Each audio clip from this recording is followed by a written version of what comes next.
Bonjour à tous et bienvenue dans cette nouvelle vidéo. Aujourd'hui on stack au jour 10 du Advent of Code 2022. Donc dans ce premier puzzle, ce qu'on va devoir faire c'est créer une sorte de mini ordinateur qui a deux opérations. Une opération no-op qui ne fait rien et qui dure un cycle, et une opération addX qui on lui donne un chiffre, qui peut être positif ou négatif, et qui va ajouter ce cycle à un register, donc à une variable. Et cette opération là elle dure deux cycles avant de se terminer. Ce qu'on va devoir faire c'est exécuter ce script et regarder au milieu, alors c'est le cycle 20, 20, 60, 100, 140, 180 et 220. Donc c'est 1, 2, 3, 4, 5, 6. C'est 6 cycles, il faut qu'on regarde et qu'on additionne le numéro, le 20, fois la valeur de la variable et qu'on fasse la somme de tout ça. Donc ça me paraît pas très compliqué. J'ai essayé de réfléchir à une solution où je pouvais le faire juste avec un itérateur, mais ça me paraît compliqué, donc je pense que je vais le faire un peu plus à la main. Mais bon, ça fonctionnera aussi. On va faire une partie en itérateur et une deuxième partie à la main, je pense. Ce qu'il faut faire attention, ça va être les plus et moins, parce que l'opération addX, elle prend deux cycles, et c'est à la fin du deuxième cycle, et nous, on veut la multiplication de la valeur lors du cycle. Donc il faut bien prendre en compte ça, qui va peut-être être un petit peu tricky à ce niveau-là.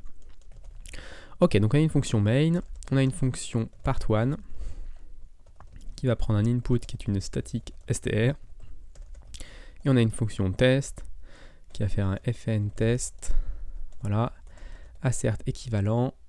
Alors, le chiffre c'est 13140 qu'il faut qu'on obtienne, et l'input ça va être, alors il va être un peu grand cet input, sans doute moins grand que le nôtre, mais hop, parce que pour aller jusqu'au 220e cycle, il faut quand même avoir quelques opérations. Ok, donc ça c'est notre cycle. Pourquoi il aime pas ça? Parce que c'est part1 qu'il faut mettre ici. Hop, part1, il faut appeler part1. Et qu'est-ce qu'il aime pas ici? Part1, hop, part1, il faut que ça retourne un U32 par exemple. Ok, donc on va commencer le parsing de nos opérations. Donc ce qu'on va faire, c'est qu'on va faire input.trim.lines.map line.trim. Donc ça c'est quelque chose qu'on fait quasiment à toutes les vidéos.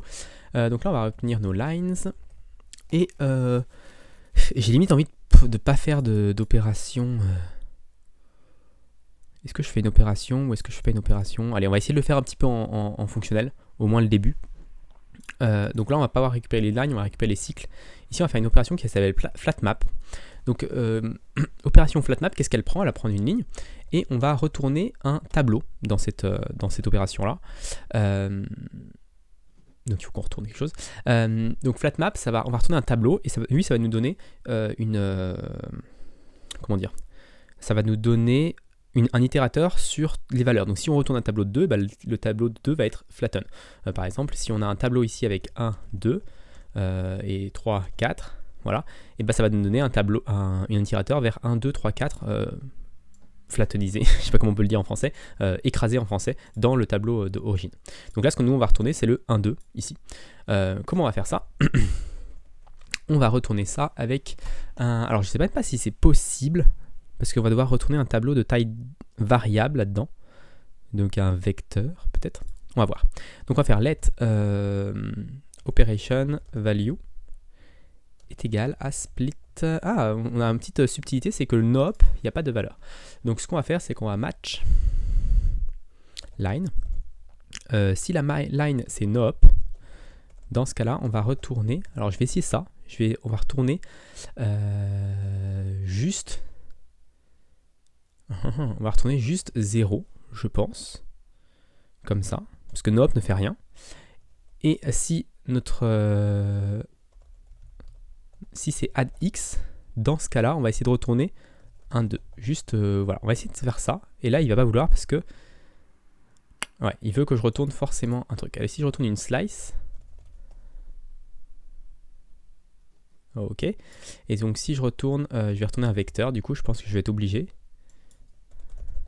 Ce qui n'est pas exceptionnel au niveau allocation mémoire. Je m'assure que ce soit mieux de faire ça que de faire un flatmap du coup, parce que si je suis obligé d'allouer la mémoire ici à chaque fois, c'est pas génial. Ok, donc là il accepte si c'est un vecteur, ce qui est normal parce que du coup c'est le même type. Mais comment on pourrait faire pour lui dire que c'est le même type?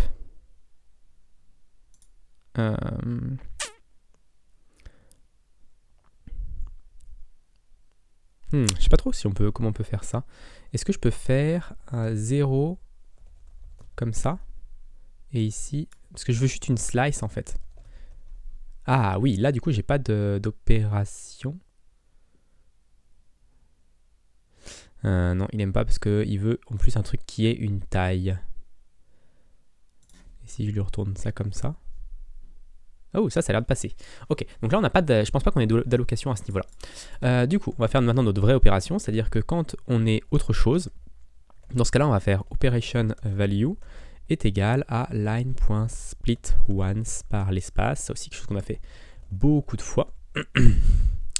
Une fois qu'on a split, on va faire match operation. Si c'est addx, alors pourquoi je fais un match? Parce que peut-être potentiellement on aura des opérations plus tard. C'est pas forcément essentiel aujourd'hui, mais bon, peut-être plus tard on aura des opérations. Et du coup, là ce que je vais retourner, c'est ça. Hop. Et du coup, le premier ça va être 0, donc au premier cycle on va rien faire, et au deuxième cycle, à la fin du deuxième cycle, la fin du premier cycle, la fin du deuxième cycle, donc là c'est à la fin du premier cycle on fait rien, ça c'est à la fin du premier cycle on fait rien, et à la fin du deuxième cycle, ce qu'on va faire ici, c'est qu'on va faire value.parse. Je sais pas si ça fonctionne, si on dit parser un i32, parce que ça peut être négatif. Ça a l'air d'être bon, value parse i32. Qu'est-ce que j'ai d'autre à faire? Je crois que c'est tout. Ensuite, une fois à la fin de ce flat map, du coup, je vais avoir toutes mes opérations et je vais pouvoir faire un enumerate pour avoir mon index avec mes opérations. Et ensuite, on va pouvoir faire, c'est là ici que j'ai pas cycle mode. Comment on peut appeler ça? On va appeler ça diff in cycle. Donc le problème c'est que là ici j'aurais bien aimé faire le faire avec un fold ou un reduce, donc c'est une opération qui permet de prendre ce qu'on appelle un accumulateur, donc c'est une valeur qu'on va augmenter ou faire quelque chose avec à chaque tour de boucle. Mais ce que j'aimerais bien faire moi c'est avoir à la fin, normalement les fonctions fold et reduce qu'elles nous donnent à la fin c'est un chiffre, c'est juste l'accumulateur, en fait nous retourne juste l'accumulateur. Moi ce que j'aimerais bien avoir c'est une opération qui fasse cette opération là, mais qui en plus me renvoie un itérator pour chacune des valeurs de l'accumulateur. Je ne sais pas si c'est très clair, mais en gros, au lieu d'avoir que la valeur finale, je voudrais avoir toutes les valeurs intermédiaires pour pouvoir sauvegarder la valeur 20, la valeur 60, la valeur 100, 140, 180, 220. Et ça, j'ai pas trouvé de fonction qui permette de le faire en fonctionnel comme ça. Donc on va le faire comme ça en mode naturel. On va créer notre range. Donc comment on va faire notre range? On va faire toKeep, ça va être, on va commencer à 20 jusqu'à 220 et on va faire par incrément de 40. Je ne sais pas si ça fonctionne ça. Non, il n'aime pas ça. Comment on fait? Peut-être qu'on peut lui dire une opération ici. Alors, on va relancer Rustanalyzer. Range step rust. Souvent, il y a des opérations qui vont être faire par... voilà, ouais, c'est une question que j'avais déjà posée, donc a priori je le fais pas assez souvent. Step by, ok. Donc là, point step by 40, on a dit. Donc là, normalement, ça devrait me donner un itérateur vers 20, 60, jusqu'à 220. 60, 100, 140, etc. tous les 40. Ok, une fois qu'on a ça, ce qu'on va faire, c'est qu'on va déjà faire une opération qui va nous permettre de sortir de notre for loop. Donc on va dire if cycle est supérieur à toKeep last break. On va avoir notre register qui va commencer à 0, qui va être mutable. Et on va retourner notre register. Non, on va pas retourner notre register, on va retourner notre result qui va commencer à 1. Non, c'est une somme qu'on veut. Ok, c'est une somme, donc je vais commencer à 0 et on va retourner le result. Ok. toKeep last. .unwrap, parce qu'on sait qu'il y a forcément un last. Ou alors je peux faire une constante ici plutôt. On va dire let max est égal à 220. Ici on met max. Et ici je vais dire si cycle est supérieur ou supérieur strictement supérieur à max break. Ok, donc maintenant qu'on a tout ça, on va pouvoir faire notre register. Donc notre register ça va être register plus égal diff. Et on va dire if toKeep contains includes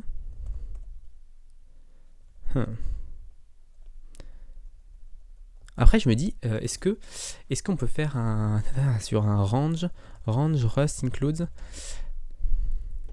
Je sais pas s'il y a une fonction includes ou contains. Si, il y a une fonction contains. Ok, donc on peut juste faire if to keep contains cycle. Dans ce cas-là, on va sauvegarder result plus égal cycle fois register.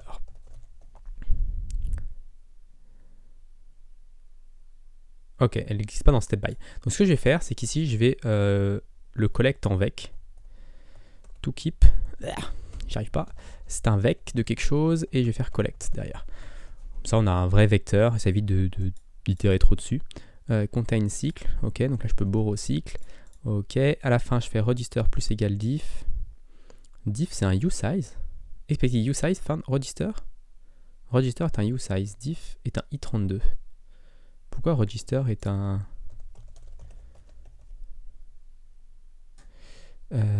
parce que result...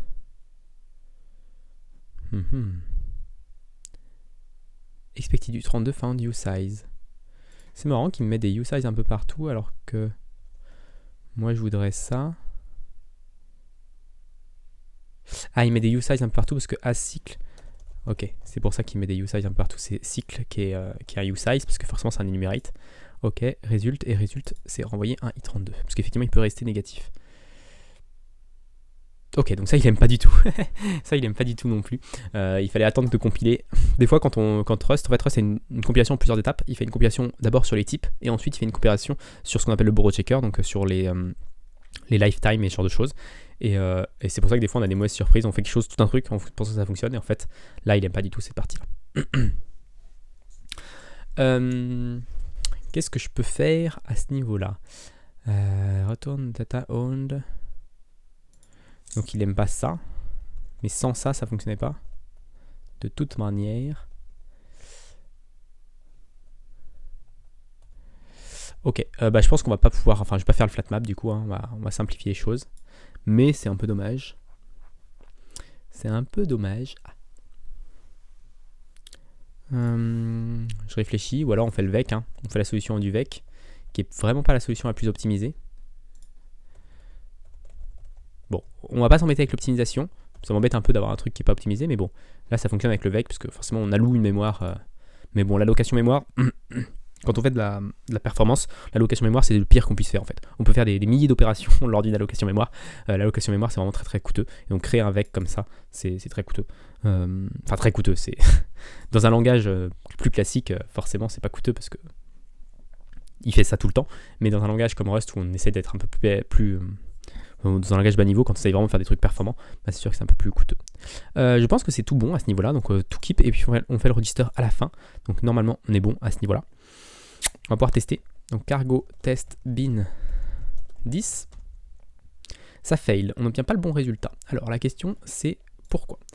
C'est la première fois, je crois, où j'ai, à part le jour 1 où j'avais fait un truc très bête, j'ai juste regardé déjà mon truc, 20, 60, 100, 140, 180, 220. Donc là, on est bon. Ensuite, est-ce qu'on a quelque chose d'autre à pouvoir checker? Mon cycle, il commence à 0, alors que je pense qu'il doit commencer à 1. Il y a une histoire comme ça, je pense. Donc là, c'est... comment on peut faire pour commencer un enumerate à 1? Ouais.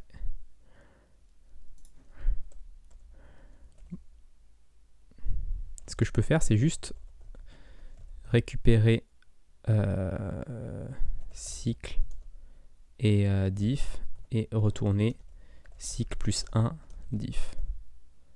Voilà. Ça c'est une opération qui est pas très coûteuse je pense parce que c'est fait dans la boucle en fait. C'est comme si ici juste au début tu faisais cycle plus égal 1 mais il n'y a pas grand chose d'autre. Je pense que c'est pas si coûteux que ça à faire. Ok, et donc on va retester. On est toujours pas bon. Alors, mon cycle est égal à 1. Ce qu'on peut faire, c'est print les valeurs à chaque cycle.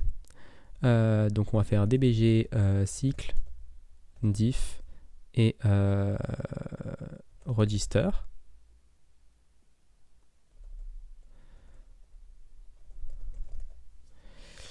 Et on va mettre un 3 dash comme ça, juste pour les séparer. Et regardez un petit peu ce qu'on a. On va remonter tout en haut. Donc ici, donc on a le cycle 1, le diff est égal à 0, le register est égal à 0. Ok, cycle 2, diff 15, register 15. Ok. Alors on va regarder un petit peu eux ce qu'ils nous disent. Durant le cycle 20, donc nous ça sera le cycle 19. Le cycle 20, le register il fait combien? Le register est égal à 20. As the value 21. Ça c'est étonnant. Pourquoi 21? 21 c'est lors du cycle... Ok, j'arrive jamais à 21. Donc il y a une erreur quelque part. J'arrive jamais à 21 moi.